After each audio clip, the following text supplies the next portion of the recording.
know that I came on here and said, last week, obviously, that the types of quarterbacks that can give Nick Saban trouble are quarterbacks that can run and sling it. This guy, Trevor Lawrence, is not much of a runner, but oh man, can he throw the ball? Can he sling it? Can he sit in the pocket and sling? And it's not as if he can't run. He can get out of the pocket and make some plays. So he's an improviser too as well. He can improvise. Yeah. So I don't think that Alabama is just going to come out and rout them like they did Oklahoma. And I just think for Oklahoma, when Alabama played Oklahoma, that Alabama team had just heard so much about how good Kyler Murray is and what he's going to do and, this and that. I think they were just tired of it. And I think this is the opposite of what they're going to get with Trevor Lawrence. Nobody's really talking about Trevor Lawrence, but to your point about bringing the blitz, Brent Venables, the defensive coordinator of Clemson, he will bring blitz. He will bring pressure, especially since Dexter Lawrence is not there. He's missing that piece. He will mix up the blitz, twist, stunts. Because if one thing about Tua is known to make mistakes when he's getting pressured because he thinks that he can make all the throws regardless. And that's what I want to see. And that's what I believe will make it a great game. I know Clemson have a high-powered offense. They'll put up 47 points on you. Yep. Like it's nothing. That's what they're averaging. Put up 70-something against my Seminoles. So, you know what I'm saying? So they'll put up the points on you. So don't get it twisted. I just need to see that defense go out there and just smash Bama offensive line in the mouth. That's what they had to do. That's the key to Clemson winning this game. But I'm not betting against Coach Nick. You can bet against Coach Nick. No, I wouldn't. I'm not betting against Coach Nick. Clemson has beaten them before. In national championship games, Nick Saban is 1-1 against Dabo Swinney, who I think is one of the most underrated coaches in all of college football, and that's Dabo Swinney. A lot when he first took that job, a lot of people said, "Oh, this guy don't know what he's doing. He seemed kind of dumb. He's never been in this spot before." But there's one thing that all good coaches have alike, and that is they know how to supervise and let the people they hire do the job that they hired them for. And he is the best at letting his coordinators and his coaches do what they do best, and that's coach whatever they is. Offensive coordinator, calling plays, defensive coordinator, doing your job. He is the guy that's on the sideline to oversee everything, get everybody pumped. And to me, that's what a good coach is. A good coach is a coach that's willing to listen, not the ones that think he know everything. Nick Saban really hardly ever get into the day-to-day operations of. He let his offensive coordinator do his thing. He let the defensive coordinator he butts in when he needs to. He's a disciplinary guy. He's the guy to oversee it, which is why Nick Saban has been so successful. Plus, it also helps when you're getting the #1 recruiting class 6 years in a row, and then the year 2, that also helps.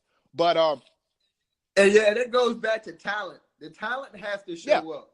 And I believe the talent will show up. And, it's a national championship game. Everyone's watching, the spotlight's on you. So the talent has to show up. And I believe Nick Saban and Alabama, they have the most talent on their side. Oh, yeah, for sure. It's not even close. Because even in the ACC, Clemson is not even the Clemson. Well, this year they got the #1 recruiting class in the ACC, but it's not by far by the Seminoles, and we had a horrible season. So the talent of Alabama and Nick Saban, these guys get 10 to 15 U.S. Army All-Americans and Under Armour All-Americans a year. That there's a reason why that program is where it's at, which is the reason why I can never say Nick Saban is as good of a coach as everybody else say he is. Because when you're always having the best, I just can't call you the best. Because when you had mediocre, you was just you were a good you were okay coach, So this goes back to the conversation of even with NBA coaches. Yeah. When you got players like LeBron, D-Wade, Chris Bosh. Exactly. Eric Spoelstra. We ain't heard nothing about no Eric Spoelstra since. We ain't heard about no Eric Spoelstra. We ain't heard about no Mike Brown since he left Cleveland coaching LeBron James. We ain't heard about it. David Black had to go. David Black never coached in the NBA, made it to the NBA Finals, and probably could have won the NBA Finals had at least Kyrie or Kevin Love been there. Just one of them. Not even both of them. Just one of them. That first year in 2015. So players make everything, which is the reason why I always say Nick Saban is not as good as a coach. But switching over, if we took Nick Saban, right, and we put him on a team like let's say Auburn, would he be in a national championship game right now with the players Auburn has? Of course not. He wouldn't do. He wouldn't do what he's doing right now. I don't even think he probably could have won one national championship with any of those Auburn teams. Maybe that 2013 team that actually went to the national championship that Gus Malzahn got there. Maybe that team, because that team was pretty good. But just for me, I think Nick Saban as a coach, I think is overrated. But you can't argue with the numbers. You can't argue with the amount of championships and what he's done for Alabama, making them a powerhouse, because they really wasn't a good football team when he took over. So kudos to him for getting the players in there. But when you always getting the best, I can't call you the best. I expect you to win. Yeah, I expect you to win. I expect you to win. If you got the best of the best, I expect you to win. I mean, it's like playing Madden Ultimate Teams. Everyone tries to get the latest and greatest cards. And the people who get them, I expect you to win. I expect if you have a pink diamond LeBron James and a pink diamond, Kobe and a pink. I expect you to beat me if I got a couple amnesties or whatever. I expect you to win. That's what you're supposed to do. That's what you're supposed to do. When you got the #1 recruiting class 6 years in a row, that means, and especially in college football, I think it's even more in college football, because you have to stay 3 years. So I get the #1 recruiting class this year. These guys have to stay 3 years. I get #1 recruiting class next year. These guys got to stay 3 years. I get #1 recruiting class the year after that. These guys got to stay 3 years. And the cycle just continues. So you're never having a drought of players. You just got a bunch of 5-star guys sitting on the bench behind other 5-star guys that just happen to get there before them.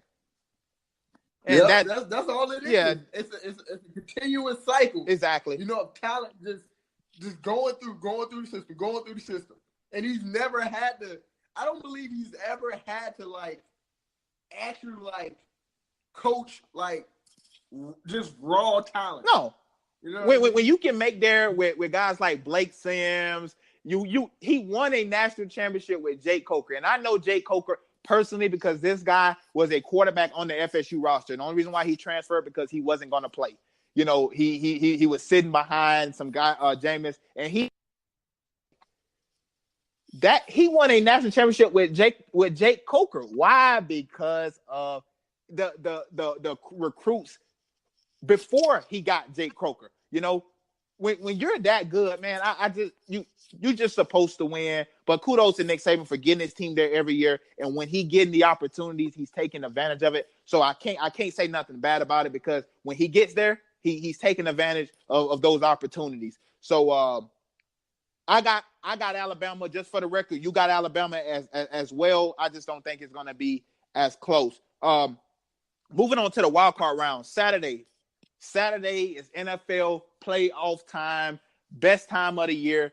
December, January is some of the best times of the year, man. We got NFL, we got bowl games, we got basketball heating up, college basketball. I can agree with that statement.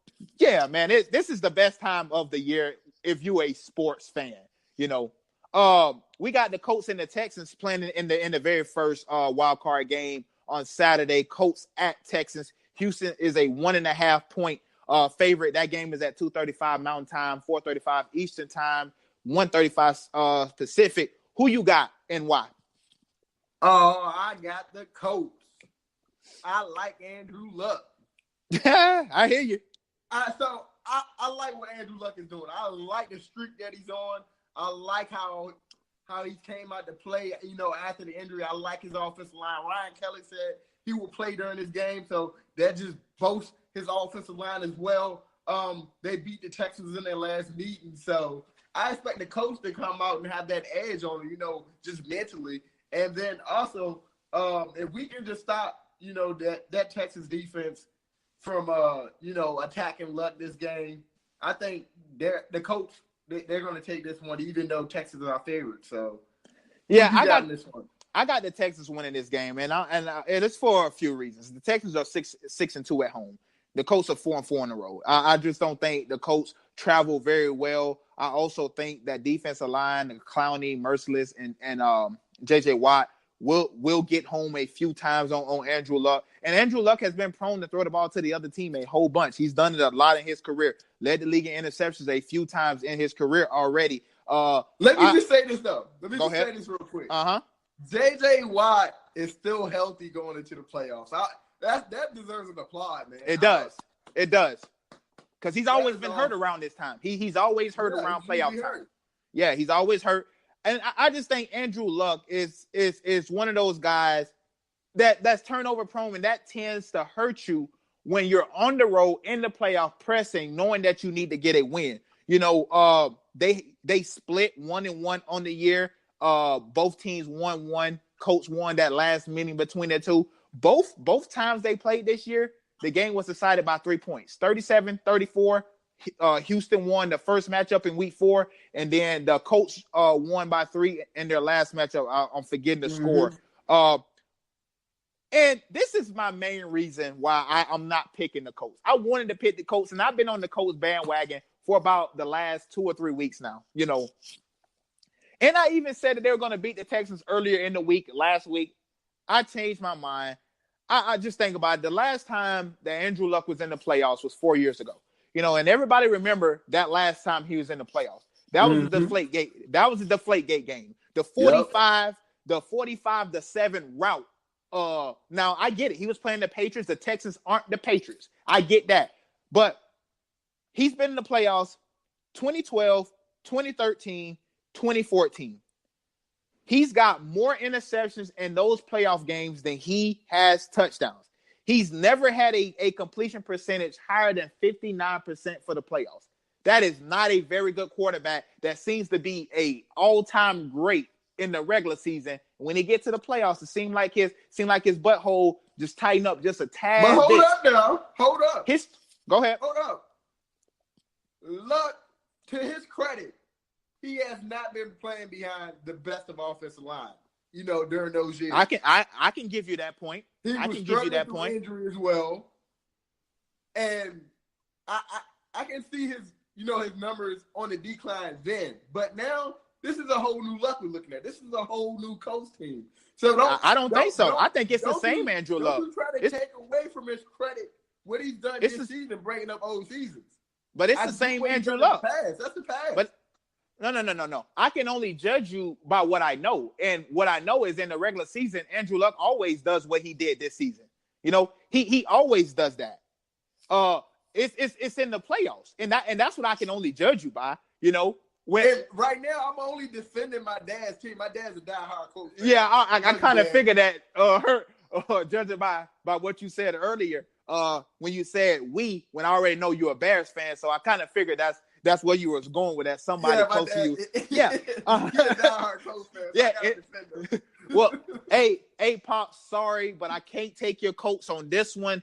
I'm just not a believer until I see it in the playoffs. You know, it was the same way with LeBron James. Everybody said LeBron James in the regular season, listen, he did it. He gets to the playoffs, he shriveled. And until he got there and he performed, nobody says that anymore. So until Andrew Luck get into the playoffs and he performs, he beat a Cincinnati Bengals team. That team has never been good, you know, in the playoffs. I forgot his other win. Oh, the comeback win over the Kansas City Chiefs, you know, a few years ago. Those were his 2 wins. And I thought the Kansas City Chiefs led up in that game, in that wild card game a few years ago. And the Colts wanted a little bit more and they came back in battle. I'm just not a believer in Andrew Luck. The Kansas City Chiefs are a team I feel like we don't talk about enough in the playoffs. They always make it there. Andy Reid just seems to not just to be able to get out of the playoffs. I don't know what it is. I think it's like an Andy Reid curse or something. Other than him in Philadelphia going to the Super Bowl with the Eagles, he's never been able to win anything. Yeah, and speaking of the Kansas City Chiefs, make sure you guys tune into the Unpopular Opinion podcast tomorrow. We will have Michael Buckheister on, host of the RTS Sports Talk Mornings with Mike. and Just for Clicks podcast, Big Blue Breakdown as well. He's a Kansas City Chiefs fan. So we get to talk about them Kansas City Chiefs tomorrow. When we have Michael Buckheiser on. But yeah, I just think Andrew Luck, man, until he's able to get over that hump and show me that he can actually be good in the playoffs, and instead of just being a regular season quarterback, I'm gonna have to take the Houston Texans, also the home team, on this one. Moving on to the Saturday night game between the Seahawks and the Cowboys, a team that you know very well in Seattle, being that you're out there with those guys right now. What you expect to see tomorrow night? Who wins? Or Saturday night? I expect the Seahawks and Pete Carroll to come out and just play, one of the best games. I think it's going to go down to the wire, but I do believe Russell Wilson will overcome Dak Prescott and the Cowboys. Just because I feel Russell Wilson, he has that experience. The Cowboys, they don't have any experience. I believe they got in by pure luck. The only good team I really do believe they beat was New Orleans. To me, it's not even close. It'll be the Seahawks all the way. I just hate Cowboys, and I hate their fans as well. So, Seahawks. Give me the Seahawks. Yeah, Dallas defense is really good, man, and they can pressure the quarterback. They can get after your quarterback. That's for sure. Zeke is Zeke. He's a monster. They're playing at home where they're 7-1. The Seahawks is 4-4 on the road, similar to the game that we just said. But unlike the Colts, I'm taking the Seahawks on this one. I just think I don't trust the Cowboys in the playoffs. I just don't see that as a recipe for success. Go ahead. What does Stephen A. Smith say about it? He said they're a recipe. They're accident waiting to happen. That it's for me.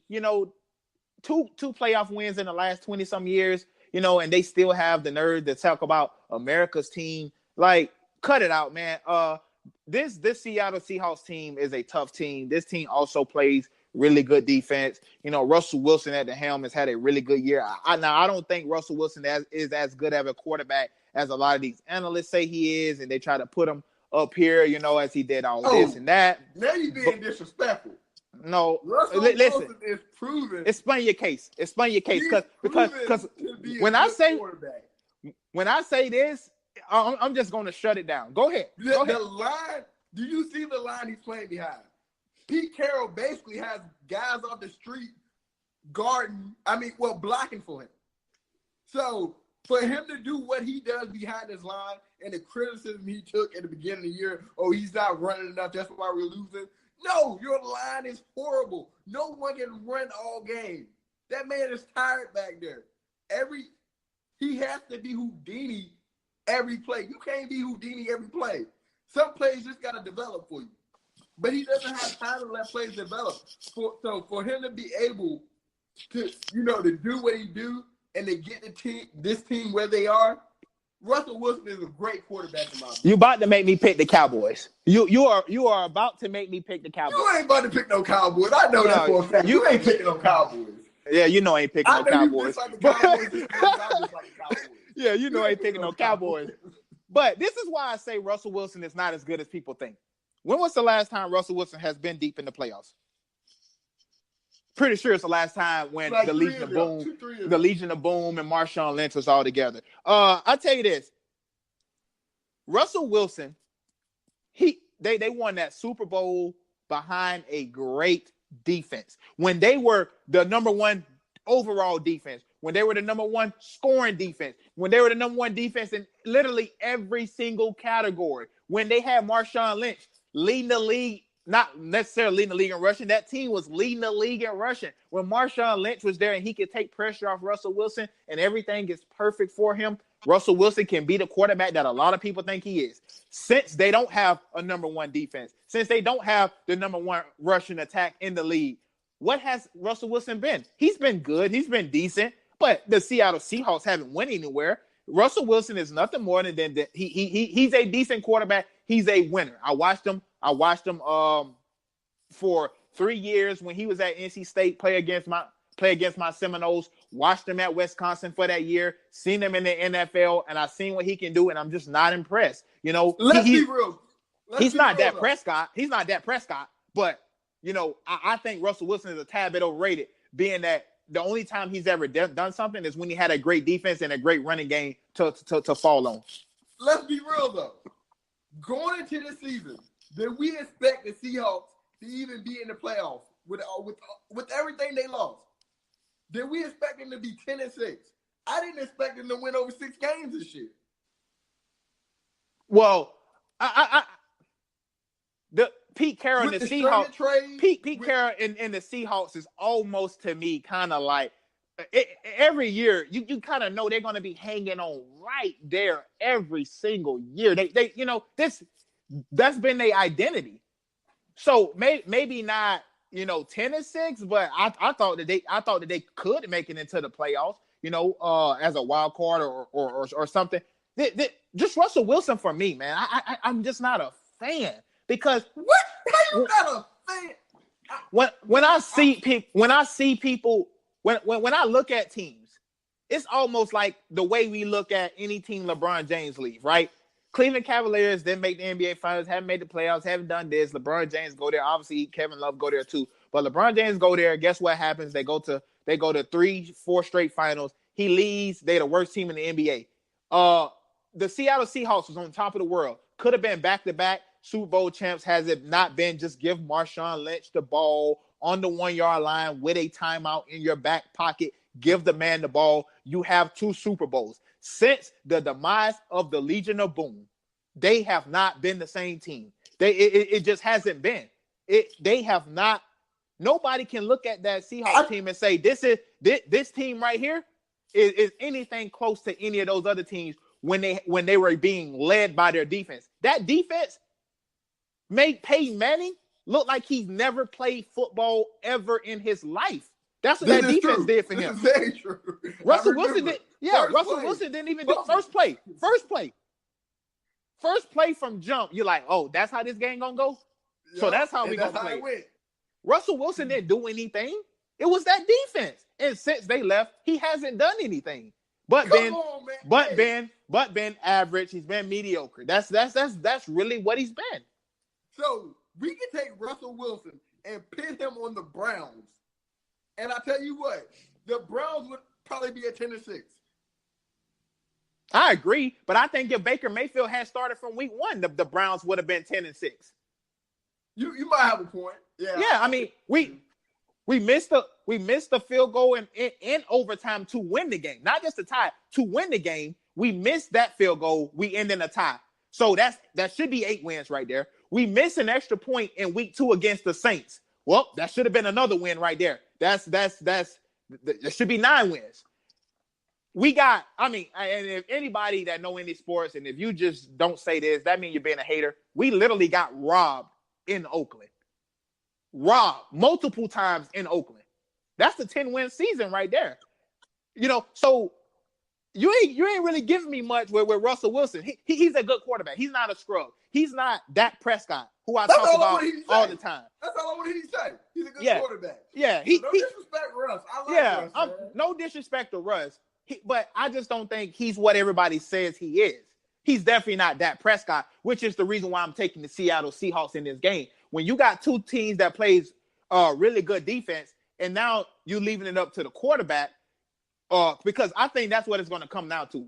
Zeke make that team go. They go as Zeke go. But I think Dak Prescott is going to have to make some plays in this game, and I just don't think he's capable enough to make those plays, especially when he's pushing the ball 15 yards down the field. You look at that quarterback rating, you look at that completion percentage when he pushed the ball 15 yards or more down the field, and that's what you get out of the Dallas Cowboys. But I also agree the Seattle Seahawks, I think, will overcome the Dallas Cowboys in Jerry World to move on. Oh yeah.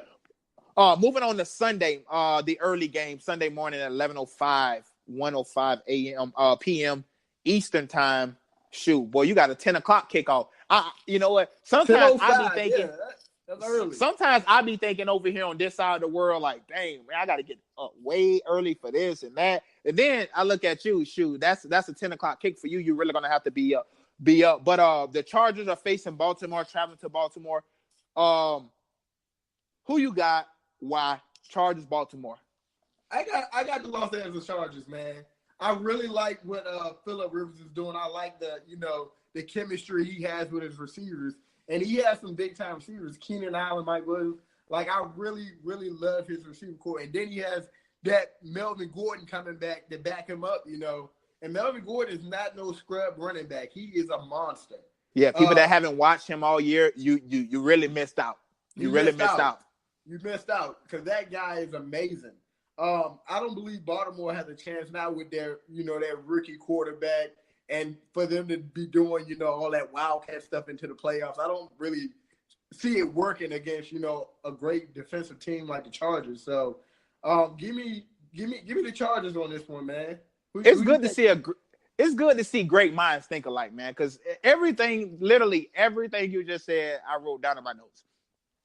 First thing right off the gate in the playoffs, that I just don't see that running stuff working like that. I just don't, and especially people are talking about Baltimore. I hear all the analysts and stuff. They're talking about, it's just going to be that Baltimore defense, and this and that, and I get it. But people act like the Chargers defense is just is a slouch or something. People act like the Chargers haven't played great defense all year. Bosa, Ingram, Hayward, and Derwin James. Yeah, these guys play good football. They play sound football. Derwin James, expect this guy to be all over the field. I guarantee you won't see what you saw in week 15 or 16 whenever they played the Chargers and they won 22-11. You won't see that same Chargers team. You won't see that same team. Yeah, you won't see a Phillip Rivers. You won't see a Phillip Rivers 2 interceptions, 0 touchdowns. That I don't see that happening in this game. That's what happened the first time they played. I don't see that happening this time. Another thing, they've already played this team. So that means they probably know what they like to run. They went back and they watched film from that loss that they had, and they seen Lamar. Lamar Jackson necessarily didn't have a great game in that first game. 12 of 22, 204, 1 touchdown, 13 carries for 39 yards. It was just Phillip Rivers didn't really do what he was supposed to do. I think this time that's different. Keenan Allen, Gordon, Mike Williams, the other Williams Tyrell or whatever his name is, Williams, Antonio Gates. I think these guys will be ready. I think the Chargers win this game. I think they actually win this game pretty handily. The Chargers are 7-1 on the road. This is a really good football team on the road. You normally don't see teams like that. A team playing wild card weekend that's 7-1 on the road. So give me the Los Angeles Chargers on that. Whoo, now look at here. Drum roll, please. Hey, before we get into this next one, don't be disrespectful. Oh, I'm gonna be very disrespectful. I'm gonna be very disrespectful. No, we ain't gonna have a good day. No, we're not. I'm just gonna let you know now. Eagles, Bears. What's up with your Bears? What happens? Oh, we finna go out there. We finna hold the Eagles to 10 points, defensively-wise. Only thing I need Mr. Trubisky to do is to score more than 10 points, and we gonna win this game. That's if our defense don't score the 10 points for us. So you're telling me Philly's only gonna score 10 points? That's all they gonna score is 10 points. You got that much faith? You got that much faith in your defense? They might not even score. You got that much faith in your defense? They got Nick Foles at quarterback. Nick Foles was banged up, the weeks leading up to this game. Do I think I don't think he wants to get hit by Khalil Mack, Akeem Hicks, Eddie Goldman, or Leonard Floyd. And we are going to hit him. Our coverage is unmatched. We got 1 weak corner. That's Preston Musa. The Eagles, don't go after him. He weak, though. Don't go after him. He'll surprise me every now and then. But don't go after my boy. But we got backup. We got our backup safeties helping them out over that side sometimes. But I think it's not even close, man. Not with Nick Foles. I'm glad you got that much confidence in your Bears. Because if you ask me, I'd take Nick Foles over Mitchell Trubisky any day of the week. I'm gonna start there. I'm gonna start there. No, you try to. I see what you're I'm being serious. I thought long and hard about this game. Listen, this was one of the last games that I put in my notes because I was gonna go for it at first, and I was right. I was like, nah, you know what? Let me think on this for a while. Let me get my thoughts together. Let me be good on here. Let me tell you why, man. Mitchell Trubisky is not a good quarterback. I watched this guy in North Carolina. He's not a good quarterback. He should have never been a first-round pick. Matt Nagy is just making things really, really easy for him. Every throw he's making is easy. The Fletcher Cox and Long and the boys, they're gonna put pressure on him. We're gonna have to see what Jordan Howard is about because I think they can fluster Mitchell Trubisky. Mitchell Trubisky last 4 games, he got 4 touchdowns and 3 interceptions. His last 4 games. That don't tell me that doesn't give me a quarterback that's riding confidence going into the playoffs. And I think his confidence can be shaken really, really quick. 4 touchdowns, 3 interceptions over the last 4 games. That's not really great, if you ask me. Nick Foles is hot. Although he got hurt in that game, I get it's just a rib injury. Trust me, those NFL teams, they got some of the best medicine that you can ever think of. He won't feel them ribs until after the game. I do believe your defense will get to him a few times. It's just Khalil Mack may not get there because I think they're gonna put some heavy double team on him. But Goldman and all the other guys, Leonard Floyd, all the guys that you mentioned, these guys are gonna be good. I think your secondary is weak. Period. Fuller is nice, and I get it. Fuller is weak. Eddie Jackson, they say he's questionable. Is he gonna go or is he not gonna go? Because I think. Oh, we playing. Okay, I think he better be. I said the same thing about Antonio Brown. He ain't gonna miss no big games. Guess what happened? He show up Sunday morning with a fur coat on. So I'm just saying. I don't think the Bears are a good football team. I've said this all year long. At least I'm consistent. At least I'm consistent with it, though. I just don't think the Bears are a good football team. They haven't beat anybody good all year. I didn't think you acted like this morning. They haven't beat a good team all year outside of the Saints. I mean the Rams. The Rams. I get that. I get it. Mitchell Trubisky didn't play good in that game. He had 2 picks in that game. So all I need Mitch to do is not. And that's the problem. When you say all I need is this, that's the problem. This game is too much of a toss-up for me because of the quarterback play. Not because I don't think the Bears is, capable of getting it done, because that defense is big time. That defense is big time. I don't trust the quarterback. And whenever I have issues trusting the quarterback, I tend to lean on the other team that's been fighting their way the whole time to get into the playoffs. So for me, I'm going to go to Eagles in a close one, maybe 3 to 6 points. I think the Eagles pull this thing off. The Eagles continue their Super Bowl. They continue to defend their Super Bowl championship. I got the Eagles winning. I mean, after the show, I'm just saying.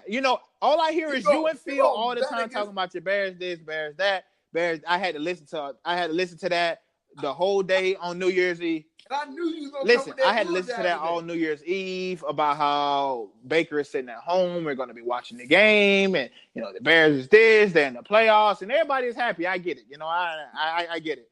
So you salty, huh? You salty? I'm not really salty. But I've been on this train all year. So why jump off of it now? I've been on the Bears is not a good football team all year long. I'm gonna ride until the wheels fall off because I still do believe that they're not a good football team. So I think the Eagles is. So if we win Sunday, so that show Monday. I just need to hear you say it. The Bears are a great football team. If the Bears win, I tell you what. If the Bears win on Sunday, the show on Monday, I give y'all a whatever y'all say, down bear, whatever that is y'all say. Yeah. Bear down. Don't disrespect. You disrespecting Billy. Bear down.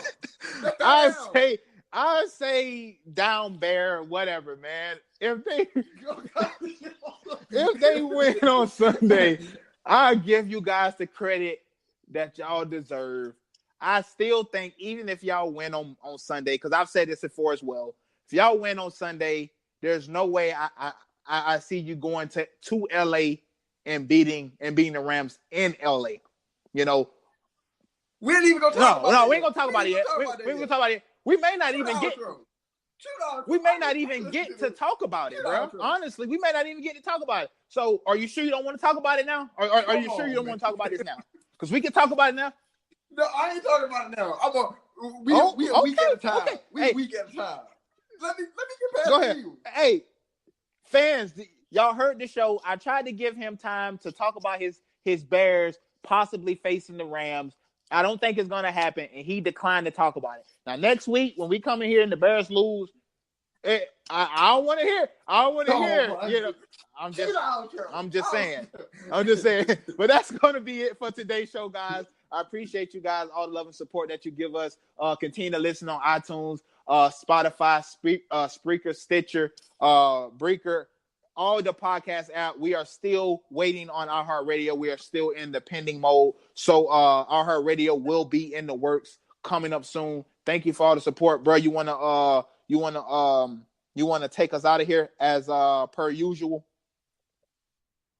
Oh yeah. As always, love one another. Be blessed. Have a great day. I'm OgxRAW, your co-host, signing off. See you guys tomorrow. Interview tomorrow, Michael Buckheister.